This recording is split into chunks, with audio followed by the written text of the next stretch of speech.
Here's an even faster method to clear Accessory Raid level 8. 7k dreamer please. Hi guys, welcome back to my channel. Today we'll be looking at a new way to clear Accessory Raid level 8 in a much faster auto fashion. So huge shout out to ZL Dominations who tipped me off of this method. I have left his video in the link below so you can check it out. His method is slightly faster, but his equipment wise is not too newbie friendly, so I decided to adjust from it and make it more accessible to more players. So I'm going to show you guys the equipment and setup you need first. So for Velica, you have double lethal, double counter, that is still pretty standard. Same jewels, increased awakening gauge, crit damage and physical magic attack. And then for her accessory, I have given her willful ring and crit damage. So notice that I've given her PvE counter armor instead of PvP, not the dragon ones. So over here you can make a choice. If you decide to use the PvE counter armor, you don't have to go with the willful ring setup. If you decide to use the willful ring, then you can also use the PvP dragon armor counter. So for her traits and limit break is still the same. Now I know that a lot of beginner players don't have the Fighter Soul for increased damage on universal. It doesn't matter, you can use magic attack instead. Of course it will take a little longer. And if you don't have both, then just give her any trait. And of course, again, it will take even longer. So the next hero we have is Chloe, and this is my level 40 Chloe, which is totally naked. You don't even have to give her the traits which I have over here. You can just go in using a level 40 Chloe without any single item, jewel and accessory. This is my Chloe for item rate, so it does have some setup. But if you just build a Chloe, you really don't have to give her anything at all. And the reason for this will be explained later on when we watch the match.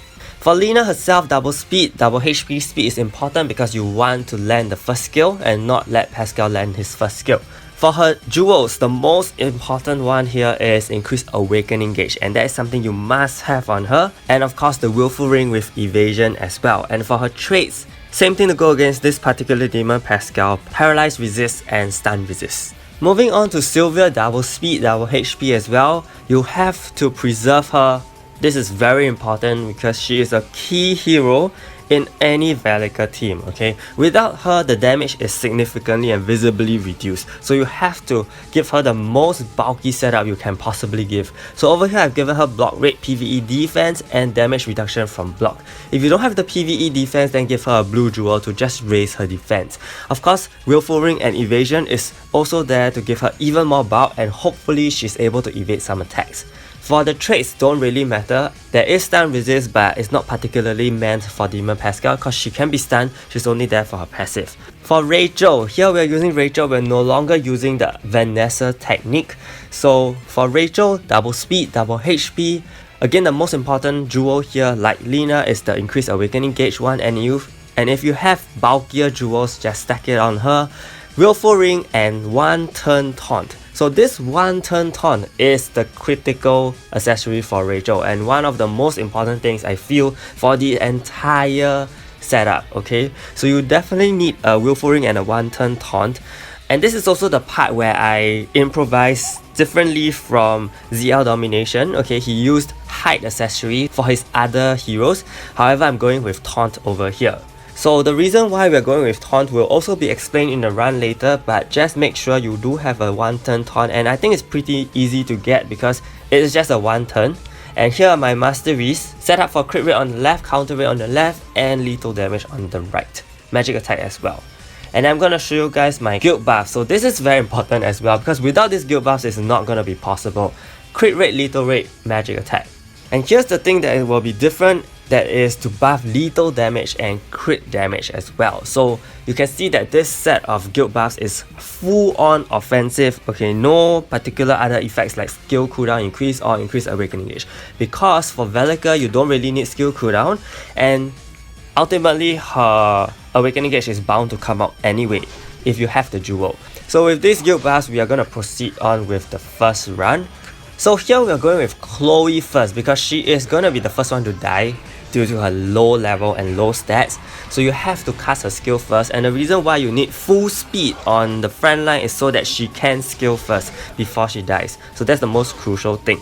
And then after that, go with Warm Echo on Lina, and you see that I'm actually using Lina's Awaken skill queued next okay? And the reason why you want her to have increased awakening gauge duo is so that she can get her awakening gauge by the 3rd turn after Pascal uses both his skills. It should come up around there, okay? Use it, and this will buff Velika's damage output significantly already. Note that Rachel's Awaken passive is also up, and the reason why I said you need to give her taunt is because remember that Demon Pascal actually uses his basic attack first. No matter how you build your team, increase your speed, Demon Pascal will always use his speed attack first. So the taunt is there to attract Demon Pascal to Rachel, slap her twice, and then her Awaken skill will definitely come up by turn 3. In that case, her Awaken skill actually boosts your lethal rate as well as your lethal damage, both by 20%. So these are pretty significant buffs for Velika especially. Over here you realize I've used both her skills, and with her Awaken skill she does 14.3 million. 14.3 million takes out almost all the HP of Demon Pascal already. Okay, and also you realize that with this particular setup, her regular skill, her bottom skill, will do a lot more damage than the previous setups we all saw. And the reason of course is because of the crit damage and lethal damage huge increase compared to the previous times. And over here we finished the run very quickly.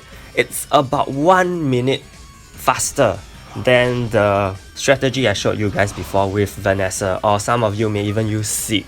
Okay, so I'm gonna just show you guys a run again just to familiarize yourself with it and talk about the good and bad things about this strategy compared to the other strategy. So the good thing about this strategy is that it is of course very fast. It saves you an entire minute, which means you can squeeze more level 8 accessory raids within a same period of time. And I have also ran this strategy overnight, did about 80 runs, no problem. Even got Megalitus and Isabella accessory selector, so I think this is a pretty stable strategy, okay? The bad thing of course is that you need a very specific setup, especially the guild buffs. So even if you stray away a little bit from the hero builds, your guild buffs have to be that particular set.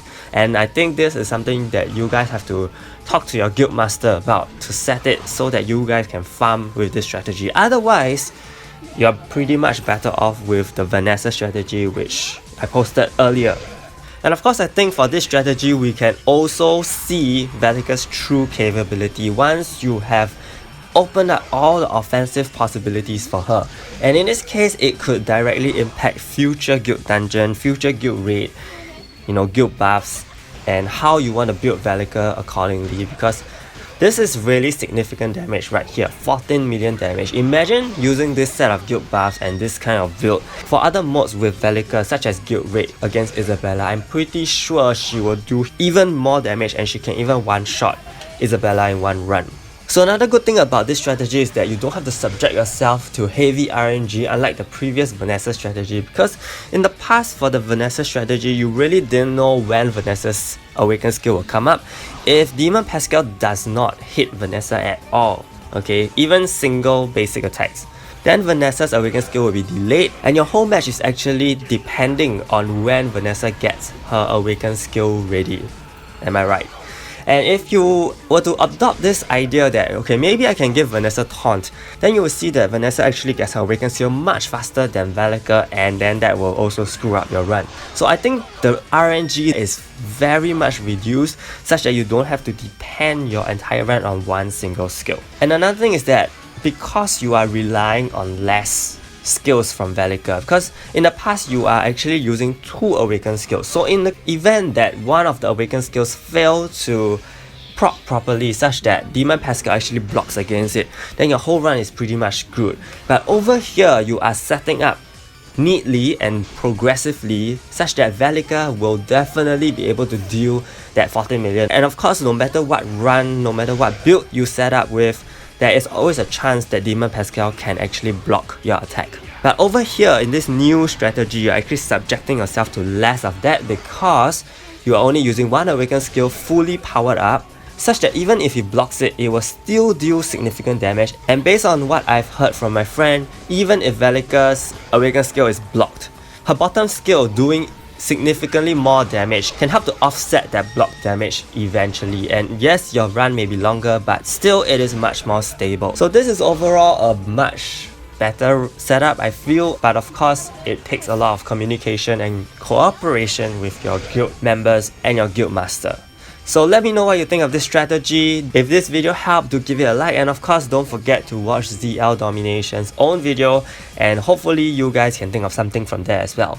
Stay tuned for more guys, thank you so much and see you!